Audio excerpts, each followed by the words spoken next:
Thank you very much for listening to this week's talk on the Sedra of Chukas, and we're dedicating our learning to the safety and success of all of the soldiers in the IDF and the US Armed Forces, as the situation that we face continues to pose its own level of dangers and challenges, and for the speedy healing of all of the wounded, and the speedy refuah sheleima of Rivka Yittel bas Rochel. And as we enter the month of Tammuz, the Rosh Chodesh Tammuz, the first day of Tammuz actually is Tuesday. Rosh Chodesh is 2 days, Monday and Tuesday of this week. And the first week of Tammuz, I think, makes it a really worthwhile exercise to look carefully at this month of Tammuz and to actually get encouragement, even though it is a month of challenge and it is a month that recalls very painful events over millennia. And in a very beautiful article by Jen Early called The Tammuz Potential, Jen points out that Tammuz is a month of din, and din is often thought of as strict judgment with the correlation of strict being harsh judgment, and the atmosphere, the heavy atmosphere, the fear almost of Tammuz. And she writes very beautifully, recalls a time where the enemy entered the city through an opening that should never have been there. And she is talking about the breaching of the walls of Jerusalem, which heralded the beginning of the destruction of actually 2 temples, but we start with the first one.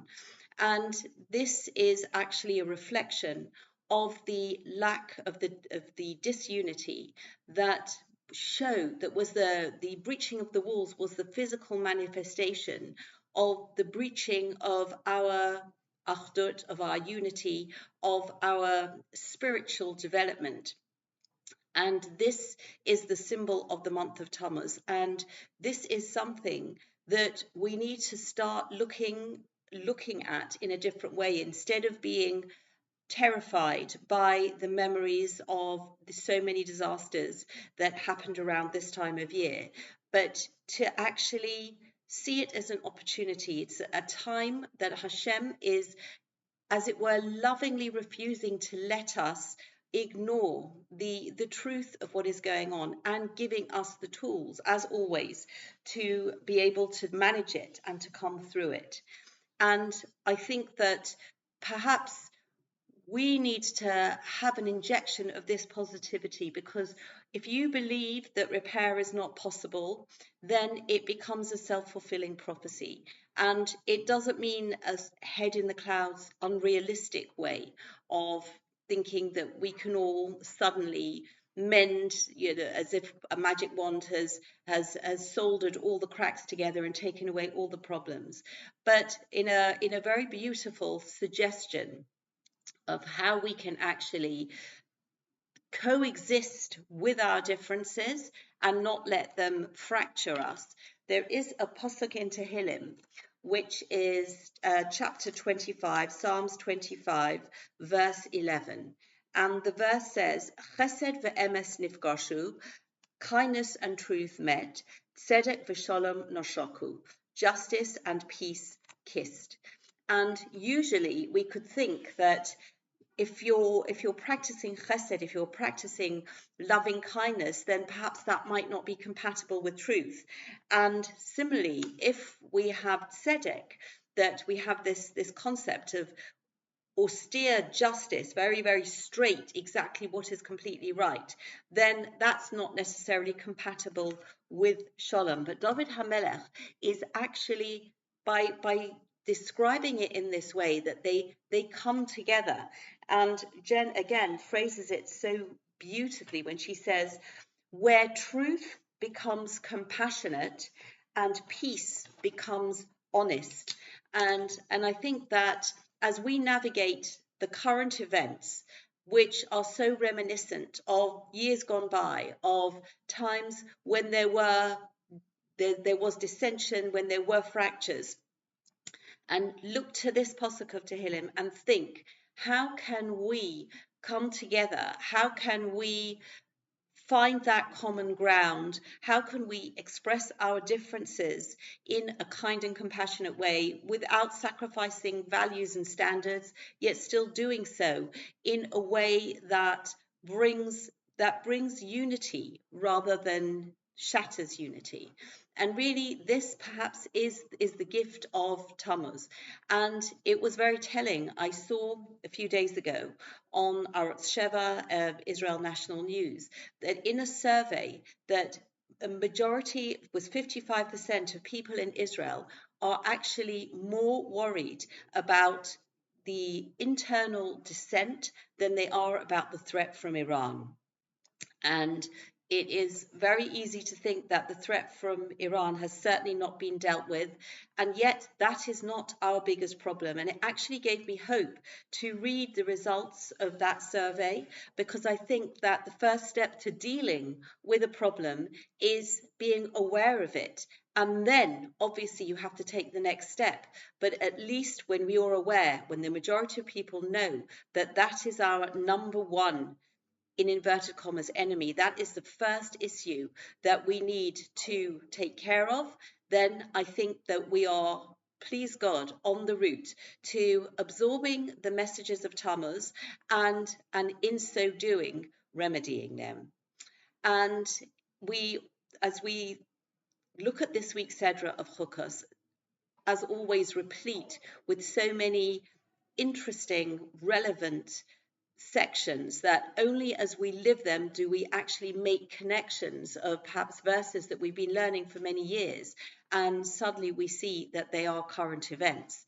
There is, among all of the fascinating material in Chukas, and I think that we have talked about many of these subjects, like, for example, the opening verses of the Sedra, which talk about the Parah Aduma, the Red Heifer, and then the passing of Miriam and Moshe and Aaron together, receiving the complaint from the people about water, and Moshe striking the rock instead of speaking to the rock. So a list of absolutely fascinating events and far-reaching events. And I think particularly in a Sedra where there are so many of these, it's very easy to overlook the less epic sounding verses.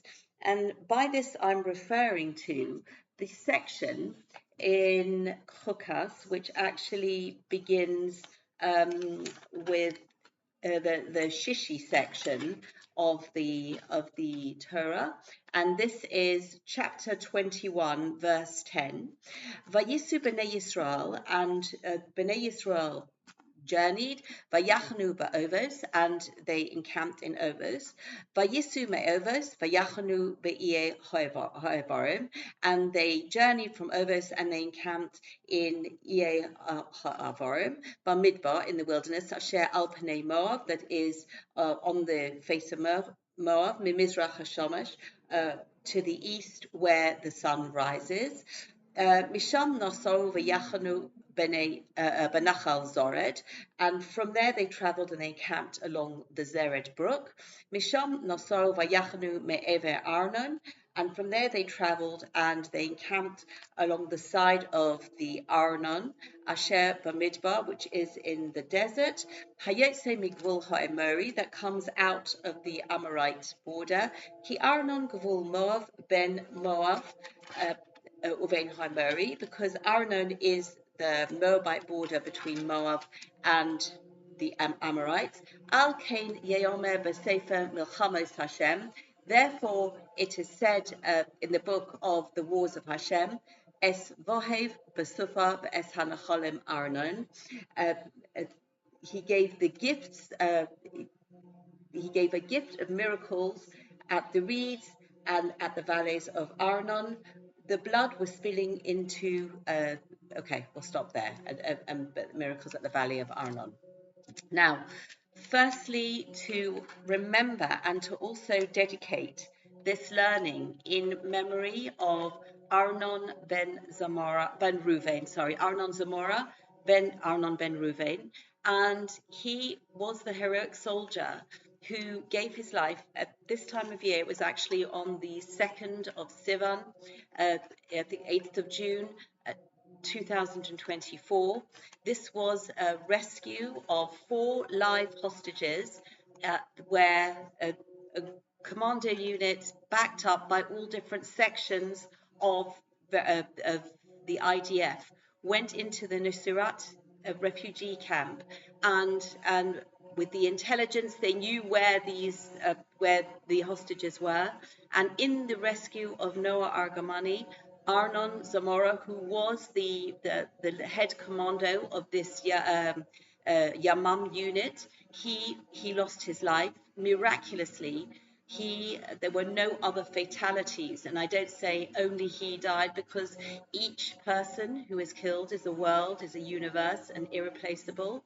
But the miracle that entering into the lion's den and, thank God, rescuing all of the 4 hostages alive, and the rest of the soldiers, thank God, were not injured or killed.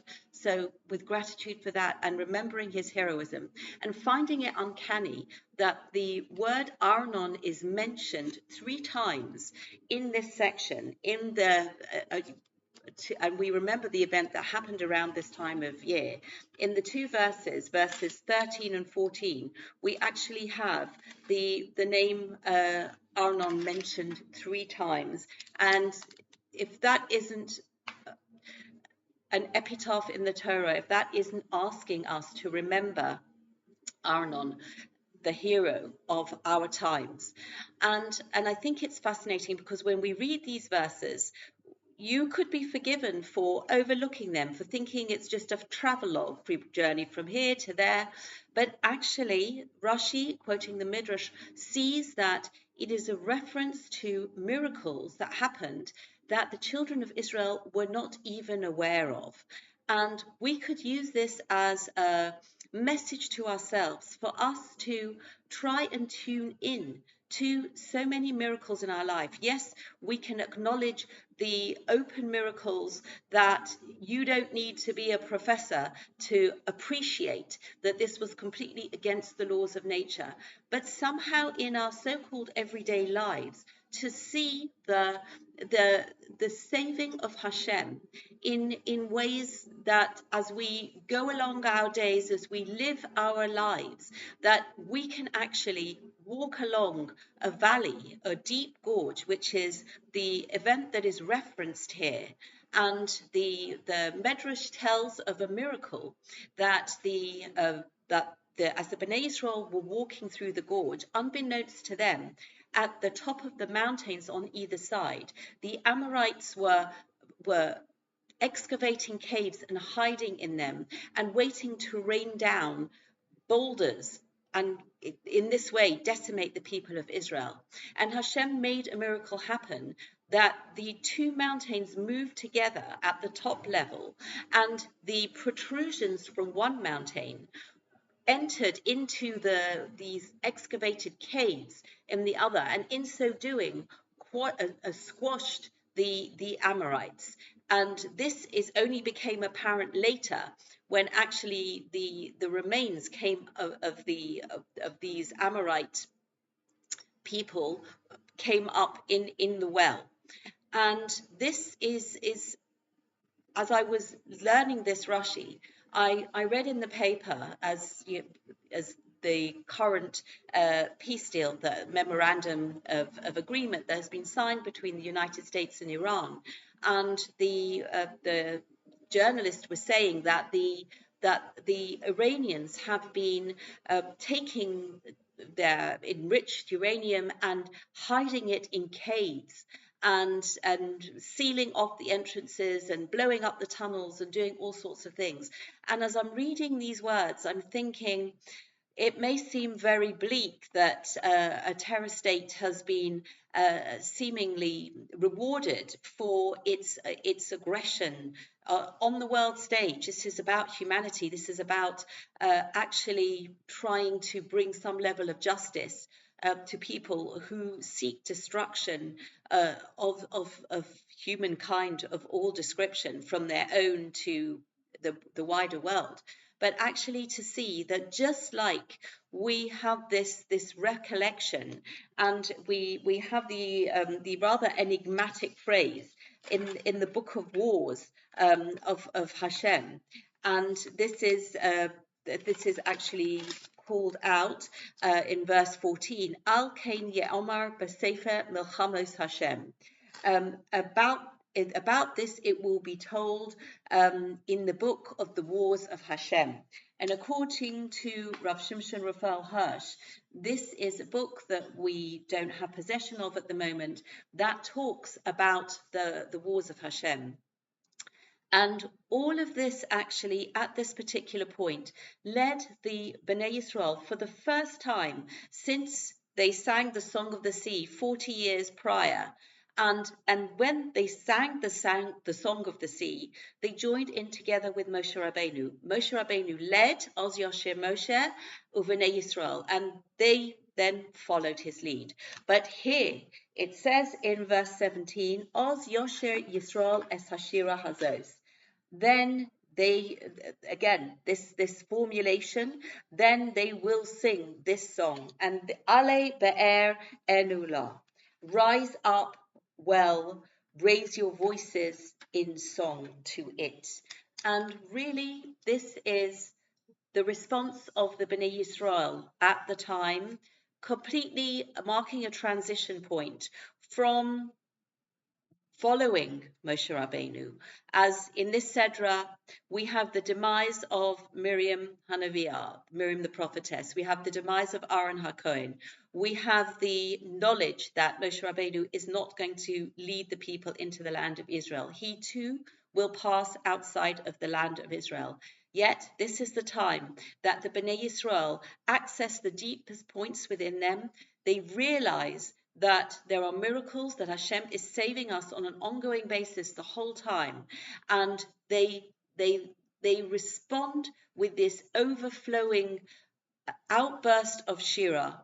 And please God, we should all merit to sing our Shira as we are living through miraculous times of epic proportions, and please God, we should continue to the Geula and see the month of Tammuz, that we are taking on board the lessons that we learn from it and going forward in the merit of doing so.